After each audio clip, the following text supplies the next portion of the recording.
Hi, this is Andrew, and this is Keen On, the daily now.tv chat show with some of the world's leading thinkers and writers.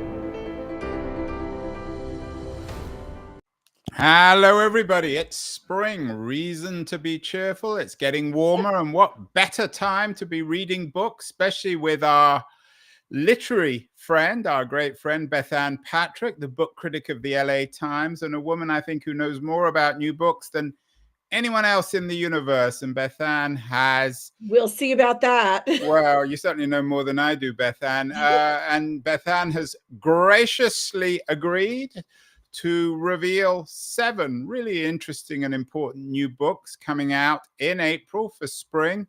Bethanne, you've got 3 works of fiction and 4 nonfiction. Let's begin with the fiction. The first book, I Cheerfully Refuse, by Leif Enger, published by Grove Atlantic, also my publisher. Tell me about this book. I actually, and this probably reflects my own ignorance about the fictional world, I'd never heard of Leif or Life. How do I pronounce it? Leif Leif or Enger. Life? And Leif, and the only reason I can tell you that for sure is because I actually did my very first author event with Leif Enger in 2001 at a bookstore that no longer exists in New York State. And that was for Peace Like a River. It was a much heralded debut novel. He's written novels since, but I Cheerfully Refuse is truly, it's his best work, and it's really worth everyone's time. This is a retelling of the Orpheus and Eurydice myth, in which Orpheus goes to the underworld to rescue his beloved. And so in this book, we have Rainy, and he is going on a journey on Lake Superior to find out what happened to his beloved wife, Lark. And what's complicating things, it's a near future book, is that Lark is one of the last booksellers left. She's a true believer in reading and ideas. And this is in a near future United States where about 8 families control everything. Several reviews have noted that it sort of sounds familiar from what we've got right now in the United States. But this oligarchy that takes over has made life very difficult for lots of people. And you would think in this near future dystopian atmosphere that this would be a terrible drag, a negative book, and it's not. Its title tells the truth. I Cheerfully Refuse. Enger is a very spiritually driven writer, and I don't mean Enger himself may have some deep religious and faith-based convictions, but that's not what I mean when I say he's a spiritual writer. I mean that Leif Enger really cares about the human spirit and the human connection to our natural world. And that's what he's focusing on in I Cheerfully Refuse. In this book, Lake Superior is sentient. It's done very, very well. I highly recommend this to everyone out there. And then, speaking of lakes, we got a book about gardens. The Garden, a novel by Claire Beams. Tell me about this book. This is, it's described as gothic and horror, is it? It is. This is a malevolent garden in some ways, but it's actually not the garden itself that's malevolent. It's the humans who are around it. So this is a book that starts with 2 couples. So Irene and George Willard are trying to start a family, and Irene has had 5 terrible miscarriages. She's pregnant again, and in hopes of bringing this pregnancy to term, to a live birth, she has decided that she's going to go to this special place in the Berkshires in Massachusetts where 2 married doctors, they're referred to first by their married name, but Dr. Bishop, the woman, sort of takes over things. And Dr. Bishop wants her patients, all these pregnant women, to abide by certain rules. 3 of them, including Irene, find a walled garden behind the mansion where they're staying. And they discover that this garden might have some supernatural properties, some really wonderful properties. Meanwhile, And this is the sleight of hand that Claire Bames, and that's how you pronounce her name, by the way, actually plays on the reader, but in a very beautiful way. This is based on the 1940s history of a very odd substance called, let me see if I can actually pronounce it. It's a synthetic estrogen called DES, or diethylstilbestrol. And it was being used because people thought that it would help prevent miscarriages, but unfortunately, it actually caused problems and birth defects. And Bames does not pound this home. This is a gothic and a horror story. And is it feminist gothic horror? Yes, or very much so, very much so. And one of the things that I really think is fascinating about it, Andrew, is that it's about how pregnancy creates this power imbalance between the pregnant person and her doctor or her obstetrician. And this is a very strange thing, but I'll tell you, I experienced it myself. I had an obstetrician when I was pregnant with our second child who said, a woman who's pregnant is not fully human. That was just in 1997. is there a Okay. sort of an Atwoodian quality to this, a Handmaid's Tale? Absolutely. There's an Atwoodian quality, a bit of an Orwellian quality. I Ooh. would say it also has a very, very large sprinkling of Shirley Jackson, maybe even some Stephen King. If you like gothic feminist horror, then The Garden is for you. Finally, Leif Enger may be cheerfully refusing, but it's still a rather dark world. The final piece of work, I think, is a little bit more cheerful, a collection of stories by Amor Towles. I've read Yes. his Gentleman in Moscow. He's an excellent writer. Tell me about this collection. Well, I think that, like, as you said, Towles is an excellent writer. I've read all of his books. And in fact, I know I've reviewed The Lincoln Highway. I may have reviewed Rules of Civility at one point as well. Really enjoy his work. It is American in a quite interesting, straightforward way. His previous career, before he began writing fiction, was in finance. And in a way, I think that informs his approach to characters and character development. He is not really interested in people changing a great deal through a story. What he's interested in is if you've got someone who is truly a character, as we often say, what happens to them along the way when they don't always fit their circumstances? So these pieces, there's the novella and 6 stories. The novella is called, let me make sure I get this correct. It's called Eve in Hollywood, and it features Evelyn Ross, or Eve, who was in Rules of Civility as Katie Content's friend. And so it's kind of a nice, Yeah, it sounds quite romantic and cheerful. yes, it Perhaps is. good. Well, you know what it is? It's sophisticated. It, It's a very sophisticated book. Each story, and let me tell you, they're all set in different places. Eve in Hollywood, of course, LA. is this There are just for stories. sophisticated readers, or do unsophisticated people like myself, if we read it, will we become sophisticated?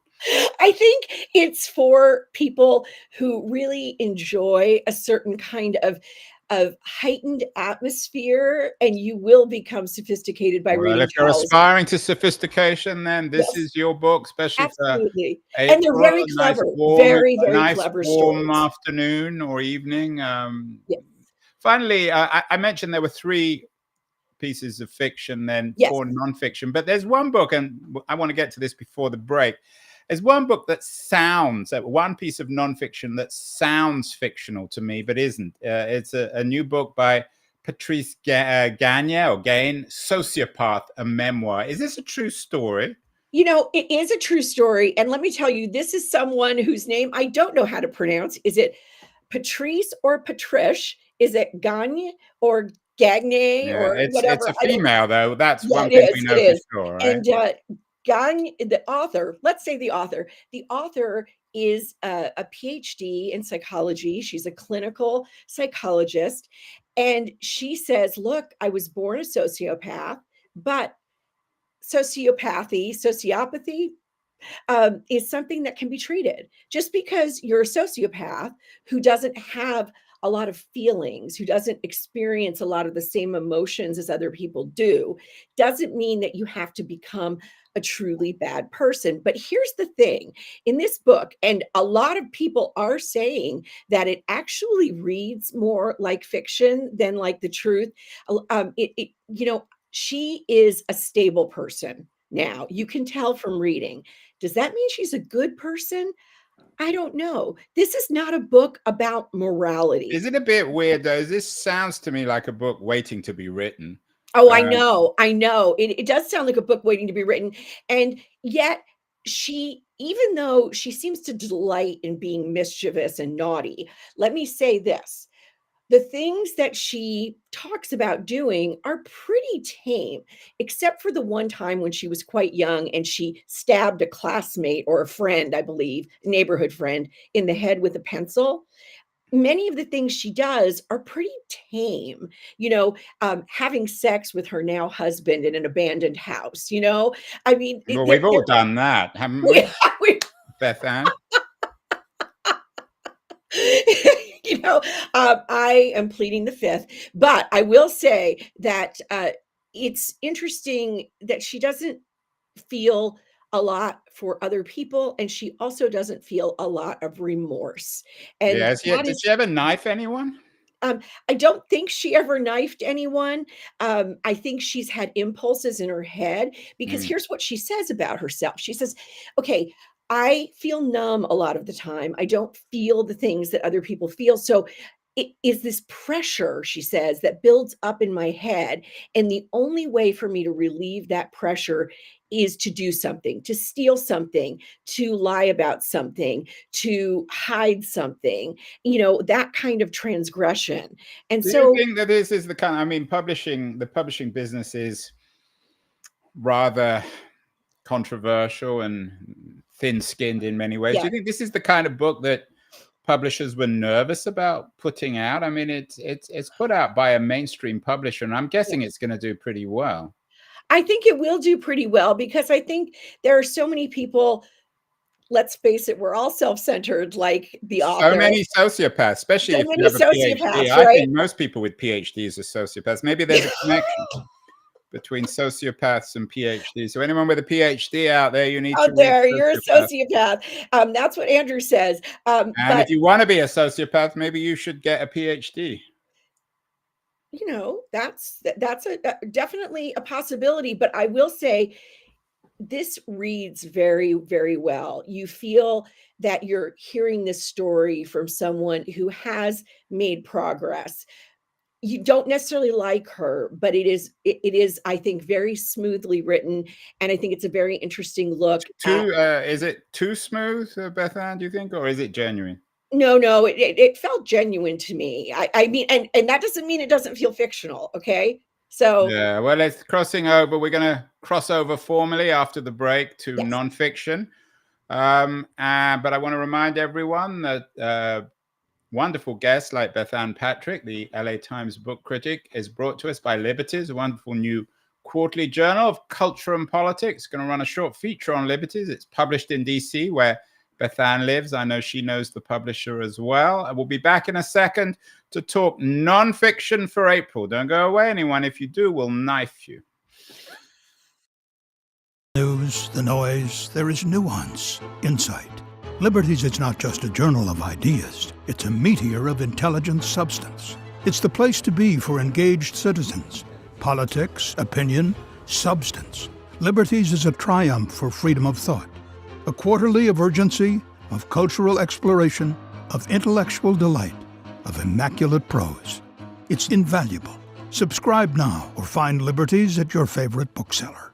Can subscribe to Liberties at libertiesjournal.com. We're speaking with the Los Angeles Times book critic, Bethanne Patrick, the last book critic, I think, left in the world. The first part of the show, we talked about nonfiction and one book called Sociopath, a memoir, which seems to cross over. And I asked Bethanne before the break whether Patrice Gagne, PhD, who wrote Sociopath, ever knifed anyone. Apparently she stuck pencils into people, but she never knifed them. Well, one man who was knifed famously was, of course, the great Anglo-Indian, if that's the right way of describing him, author Salman Rushdie, and he has a new non-fiction book out, Knife: Meditations After an Attempted Murder. I know, Bethanne, that you haven't been able to get your hands on this book because it's closely embargoed. If you'd read it, the publishers probably would have knifed you. So there you go. Exactly. Which I'm sure Sir Solomon himself would not have approved of. I want to just point out that subtitle again, Meditations After an Attempted Murder.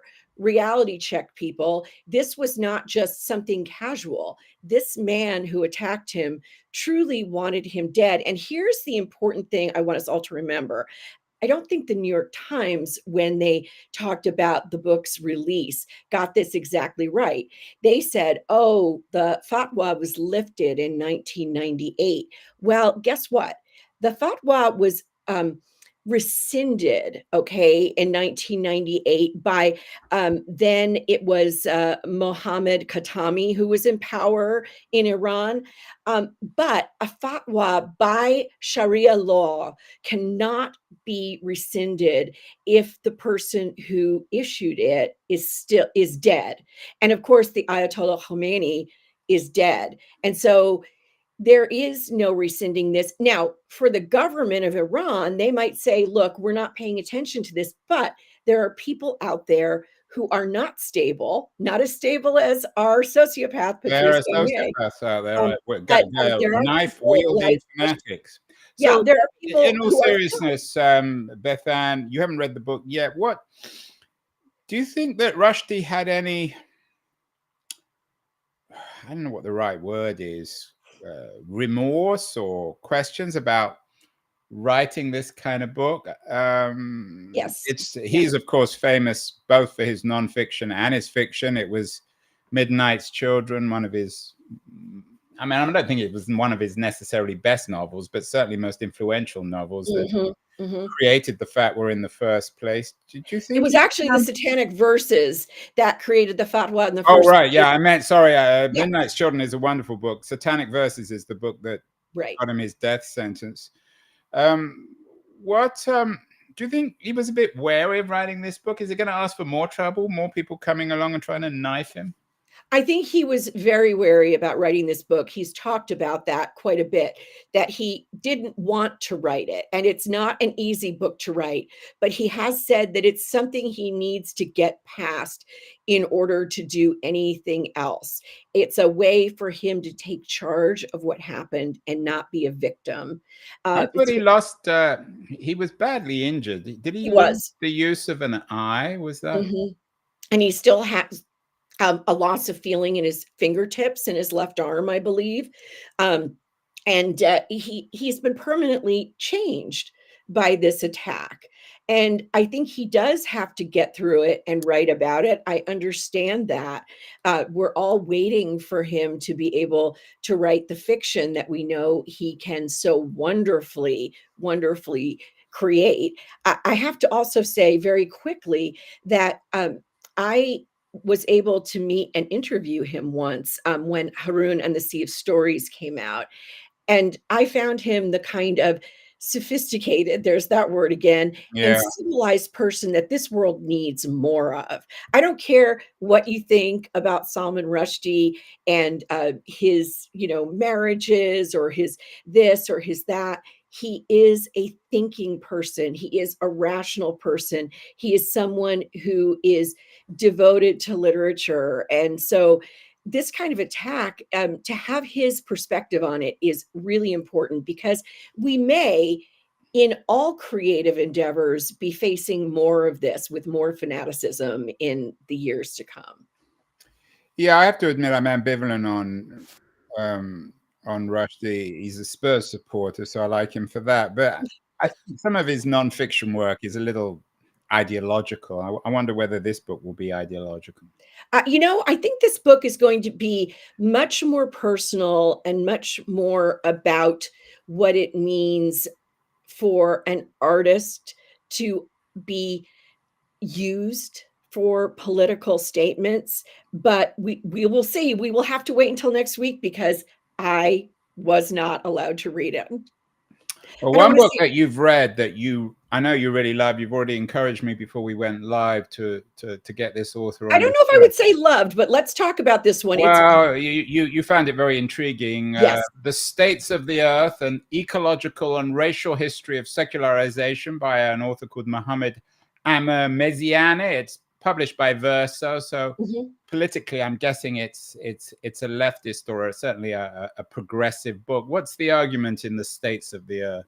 Well, the argument from Meziane is that he sort of places the blame, if you will, for statehood and the way we look at nation states and therefore imperialism. He places the blame on Western Christendom and its imperial attempts. He talks a lot about the Crusades in the early part of this book. And so he's saying, what if the Earth states are actually responsible for the state of the Earth? And that is a huge simplification, Andrew, but it is a very interesting thing to look at and think about as we deal with climate change. You know, have we exported from the West this feeling that everyone has to be a state with defenses and with dependence on fossil fuels? And he's really interrogating the idea of secularization because he actually thinks that secular secular governments are a good thing, but that what we consider secular in the West is actually a promotion of capitalism. It's not real secularism. He thinks that we should have kept, an idea of God or gods, in our that we shouldn't have separation of church and state completely. But I'm not sure if he fully agrees with me that a sense of spirituality doesn't have to have a great deal to do with faith.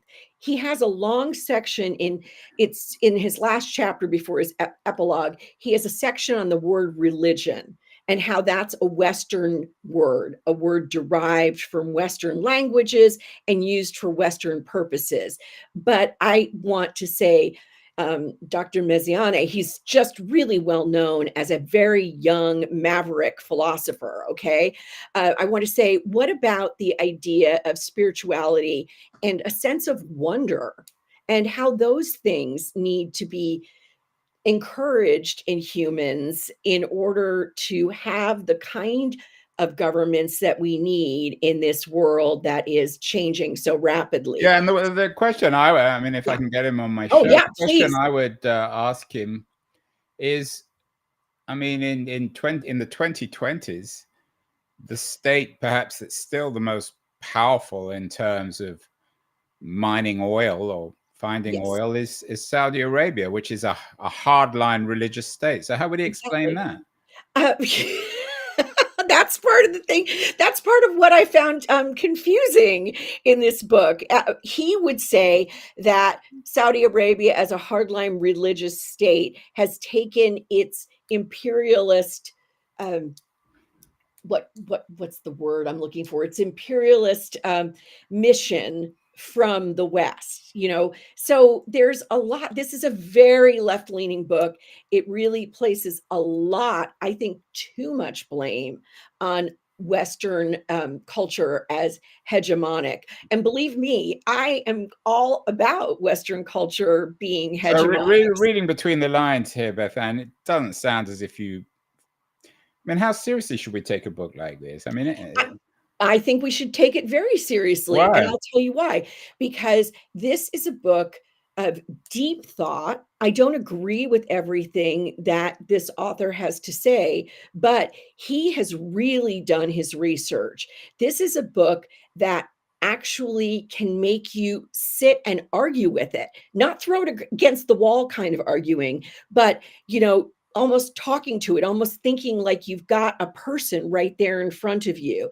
This is a book that actually might be something I believe could help East and West learn a bit more about each other. One of my favorite book titles is T. Karagas Boyle's East is East.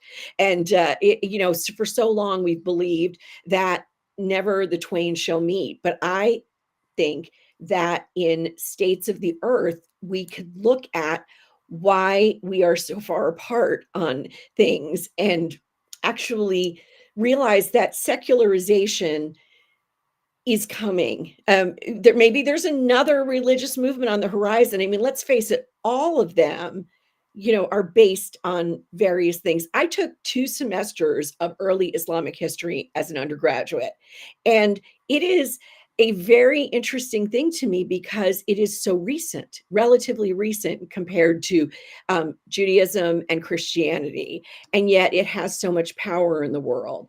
I think we need to take Dr. Messiaen seriously. And I think we need to argue back. Well, it'll be interesting to read the States of the Earth, an ecological and racial history of secularization, alongside the great secularist Salman Rushdie, whose book Knife, Meditations After an Attempted Murder, is a book about, perhaps in some ways at least, I'm guessing, religious extremism and religious violence. Finally, the last nonfiction book that you're suggesting in April is a really interesting one by one of the great masters, the American masters of nonfiction, Erik Larson, The Demon of Unrest. What is it about Erik Larson that makes him such a popular and successful writer, Bethanne? It's because Erik Larson always makes sure that there is some kind of hero in his books. And so it's, kind of like this kind of history, this kind of popular history writing, which Larson is superb at writing. Okay. This is not just some, sloppy, toss off. He, like Messiaen, does his research, but you need to have someone to root for. And in this book, you've got a really unusual character because this Major Robert Anderson was actually, he was an Army officer. Actually, am I getting that correct? Was he a Marine officer? He was a commander of the forts in Charleston Harbor, and yeah, well, he was in the Civil War itself. So this is a Civil War. This is nonfiction Civil War. Nonfiction Civil War. So he was a slave owner. He was a Southerner. He lived in South Carolina, but this is before the Civil War began. And so, as a military officer, he was under the command of his commander in chief, the very new President Abraham Lincoln. And so when Abraham Lincoln said, "Oh, all right, we are going to defend Fort Sumter against these upstarts who are attacking it," Major Anderson had to say, even though I am a Southerner who owns slaves and might have a lot of friends who are among these upstarts, I am going to defend Fort Sumter. So you have someone who is not only young and, military, probably a bit dashing, but he's also torn. He's really conflicted between his personal life and his professional life. And so the demon of unrest, Anderson stands as that demon in a way, but what the demon really is, of course, for Larson, is what happens in a country before it has civil unrest, because these are the 6 months leading up to the Civil War as we know it. And do you think, Bethanne, that one of the other reasons why Larson is so successful as a nonfiction writer is he brings the skills of a novelist to her subject? Absolutely. And I think that's something, it's funny. We were talking about Sociopath earlier, reading like fiction. Larson definitely writes nonfiction that reads like fiction. And in his case, it's because he knows narrative so well. He knows the pacing of a good story so well. And so when it's time to take a beat, to take a pause, he brings in something else. For example, in this book, there's a woman named Mary Chestnut who was a Southern lady who kept diaries, and she was an excellent writer. Mary Chestnut's Civil War has been used many, many times in the years since that war as a perspective on women's lives and women's experiences. But Larson brings her in as an example of what's actually happening in Charleston on the ground while all of this foment is occurring. And I think that that is something he understood. We need pauses here. We don't need to just rush, pell-mell into the attack on Fort Sumter. We need to show the buildup, and I just think it's one of his best. Well, I'm guessing that of all these 7 books, this will be the one, perhaps, or maybe Salman Rushdie's Knife, that will sell the best. But I believe so. As always, Bethanne, I'm going to get you to choose between your children. Select one of these 7 books that you're selecting for April. Most of us don't have the time or the reading skills to read 7 books in a month. Is there one book in particular that you would strongly suggest for the month? I would probably go with Leif Enger's I Cheerfully Refuse. I think that is the book that it appeals most to me and to my heart, but it's so beautiful, and it will really speak to many of the anxieties that my fellow